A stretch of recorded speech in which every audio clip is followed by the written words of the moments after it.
But we'll start with football and we'll start with England. They've just started training ahead of their last 16 clash against Slovakia on Sunday.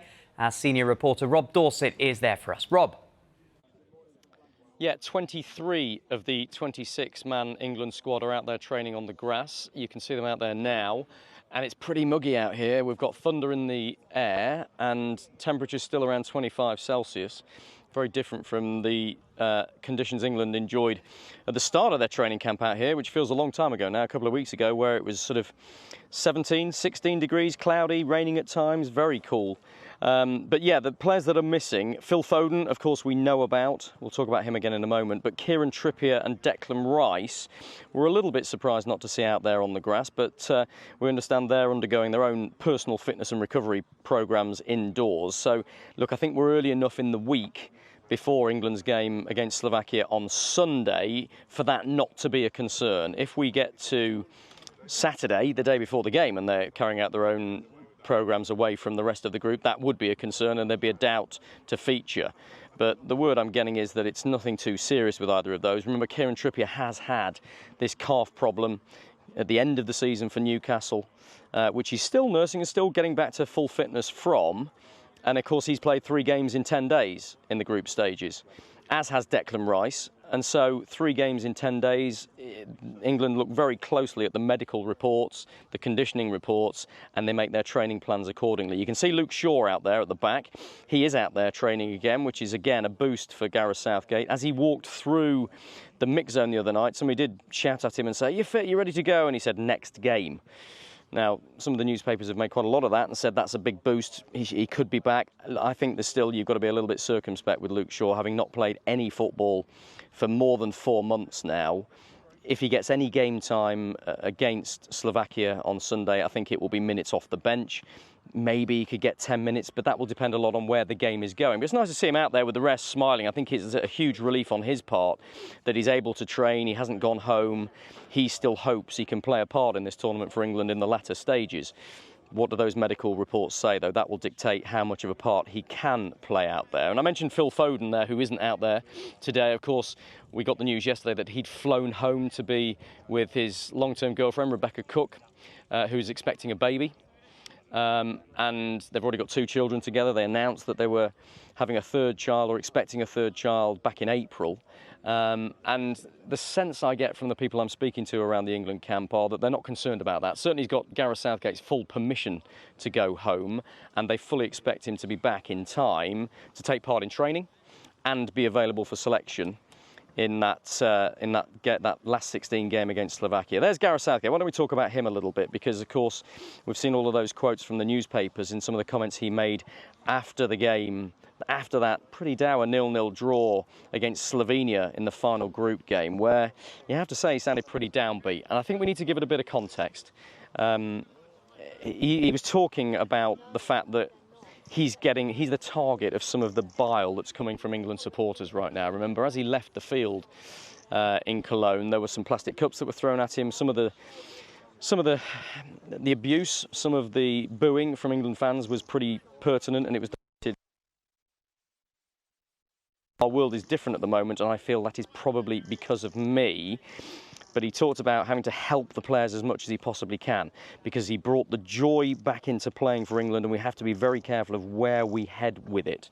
Now, my reading of that is Gareth Southgate's tiring of the job a little bit. I think that's pretty obvious. He's sick of some of the negative reaction.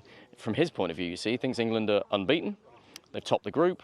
They've got a favourable draw ahead of them. Why is there so much negativity around from the fans and from the media? Well, of course, our job is to try and tell it as we see it, and I think most people feel that England's performances out here in Germany so far have been well below what they are capable of. But that joy that he talked about in those comments to the newspapers is really significant, I think. He's made it a brilliant environment to be an England player. Whenever we speak to any of the England players, they talk about how fantastic it is being in camp, how well they get on together, how much they enjoy each other's company. That is entirely down to those 2 men on your screen right now, Gareth Southgate and his assistant Steve Holland. They wanted to make an environment where England players wanted to come and play for their country, because that wasn't always the case with some of their predecessors. And so he is clearly saying, look, make me the fall guy. I can take it. I've got broad enough shoulders. Please don't boo the players, though. That's his message to England supporters. But the wider picture is, of course, that Southgate's contract expires at the end of December. He said in an interview with Bild, the German newspaper, just before the tournament, well, it's actually back in April, but it was published just before the tournament, that he thought this could be his last with England if he doesn't go on to win the trophy. I get the sense this is all building up to a bit of an end game. I fully believe this is almost certainly Gareth Southgate's last tournament with England, however they do, whether they go on to win it or whether they get knocked out in these knockout stages, wherever that may be. He has ambitions to get back into club management at times, but I think he's a little bit concerned about the negativity that he's feeling in the stands and in the newspaper column inches and indeed on Sky Sports News in the way that we're reflecting on how the team have done so far. So that's Gareth Southgate. Let's get back to the players, shall we? Because there's Kobbie Mainoo, and he's come off the bench twice for England now in the opening 3 games. I think he has a very strong possibility of starting England's last 16 game against Slovakia on Sunday. If you look at his stats for when he came on the pitch at half-time, so the second half for Slovakia, when he came on for Conor Gallagher, 100% crosses completed, 100% tackles won, 97% pass accuracy, 33 out of 34 passes completed, 2 duels won, 1 dribble, okay. But what he did was he brought some much-needed control in that England midfield on the ball. He linked up with Phil Foden very well. He linked up with Harry Kane very well. He's a very intelligent footballer, even though this is his first major international tournament. And I think there's a really strong possibility that he will start for England on Sunday. And it shows that Gareth Southgate's been grasping for something in the middle of midfield, doesn't it? You have to be honest. He started with Trent Alexander-Arnold. That experiment was abandoned midway through the second group game. We saw Conor Gallagher come on. And look, I thought that was a decent decision by Gareth Southgate. Conor Gallagher, a natural number 8, had a brilliant season for Chelsea, but the England manager took him off at half-time against Slovenia, clearly feeling that England needed somebody with a bit more ability on the ball, maybe, and that's where Kobbie Mainoo came in. So 3 different, there's Conor Gallagher, look, so 3 midfield options tried already, 2 of them dispensed with. For my money, it looks like Kobbie Mainoo could well be England's number 8 going forward in this game, and potentially if they go further on in the tournament. What about changes elsewhere? Well, let's talk about Cole Palmer, shall we? Because we spoke to him after the game, and in terms of England's wide attacking options, you have to say he's probably England's most in form. That was what he was in terms of his club football. Brilliant season for Chelsea, and I think when he came off the bench in that second half, he was England's most exciting player. He looked to the manner born, his first experience of major international football at a tournament, and he was doing exactly what he does for his club. Nothing seems to faze him. He was beating players. He was feeding passes through the eye of a needle. He was linking up very well with England's other attacking options. And he has a bit of a swagger about him, which I think shows how comfortable he is and how well he's adapted to this international stage. It didn't faze him one bit. And I think if Gareth Southgate is thinking of resting Bukayo Saka, who started each of England's 3 group games, Cole Palmer may well be the man to come in on that wide right-hand side. Jared Bowen, of course, another option. Anthony Gordon on the left there, look. Let's talk a bit about him, because he got his first taste of tournament football the other night. And what's that on his chin? Has he scraped his chin? Maybe Anthony Gordon scraped his chin. We didn't see that when we interviewed him in the mix zone after the game in Cologne. It doesn't look. It's not going to trouble him, is it? But Anthony Gordon got a minute. He came on in the 89th minute and got 4 minutes of injury time. So 5 minutes of major tournament football. But even in that time, I think he showed that he was trying to take on his fullback. He was trying to get in behind the Slovenia defence, something England hadn't done enough in this tournament. So I think you have to consider him as an option. If Phil Foden doesn't come back in time. And now, as I say, the expectation is that Phil Foden will be back in time to train and be available for selection against Slovakia. But we don't know. He's gone back to be with his pregnant girlfriend. We don't know any more detail than that. How much training is he going to miss? What sort of condition is he going to be in when he comes back? If he is not available, or Gareth Southgate has any doubts, I think Anthony Gardner has a really good shout. Let's see if we can find Jude Bellingham, shall we? Because we can't stop talking about him. And look, I've done a piece on the Sky Sports app about Jude Bellingham, saying that I don't think he's fully fit. And fitness perhaps isn't the right way of describing it. I think he's tired. I think he's struggling, in truth, just by the sheer amount of football he's played in recent times. 105 games in 2 years that young man has played. And the mental fatigue too. He's now part of England's leadership group, a committee of 4. Harry Kane is on there too. Declan Rice, Kieran Trippier are the other 3. You've got 20-year-old Jude Bellingham, who turns 21 the day before England's last 16 game, who's part of that leadership group. He's giving advice to that guy on your right there, Kobbie Mainoo. If he's got any queries, any concerns, it's Jude Bellingham they will go to.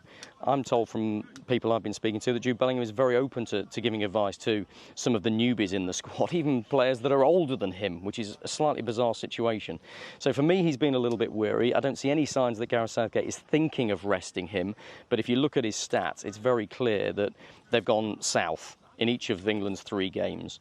I don't think he can play the physical pressing game that he has categorised his entire career and has shone through in his extraordinary season at Real Madrid this season. You're as like to see him winning the ball in the left-back position as you are to see him breaking as England's highest man through a defence and getting onto a ball over the top. It's that sort of energetic game, and we've seen him throwing his arms up a little bit in frustration. That's partly because of England's problems they've had with the pressing game when he's been trying to press and others haven't. But I think also it's a bit of an indication that he's not as comfortable with his own physicality right now. He can't impact the game as much as he would like. Interesting that he was talking in the Lions' Den to the FA today, and he was talking about England's route from here on in, and saying, look, you can't take any game for granted. Slovakia are a real threat. And I think they are a threat to England in the form that they are right now, you have to say. But he's saying England are in a good place. They're ready to go. They've got no concerns about the form and fitness and conditioning of England's players right now. And again, it's this disconnect, I think, between what we're seeing in the media, what the fans are seeing on TV, what the fans are seeing on in the stadiums, which is very un-England-like, and what the players themselves are feeling. Unbeaten, a win and 2 draws, top of the group, comfortable, getting better all the time. Let's finish up, shall we, by showing you Mark Gay, who, for me, has been England's best player, most consistent player in the whole of this tournament so far. We had real concerns. There he is, look. We had real concerns, didn't we? So much talk about Harry Maguire not being fit. Gareth Southgate tried so hard to get Harry Maguire here so that it could be that traditional partnership of Maguire and Stones, which has served England so well under Gareth Southgate in the last 3 major tournaments. We haven't noticed the absence of Harry Maguire. Maybe in terms of attacking set pieces we've seen him missing, but Mark Gay for me has been England's best player. His understanding, his communication with John Stones, his ability on the ball, how calm he is. In his first major tournament, I think it's been absolutely exemplary. And there's so much transfer talk about him right now, with good reason. He looks an absolute class act, and he will be speaking to the media a little bit later on. We will hear from Mark Gay, and stay with us on Sky Sports News for that, because it'll be really interesting to hear exactly what he has to say. Mark Gay talking to the media around 1:30 UK time, and as ever, we'll bring that to you live on Sky Sports News.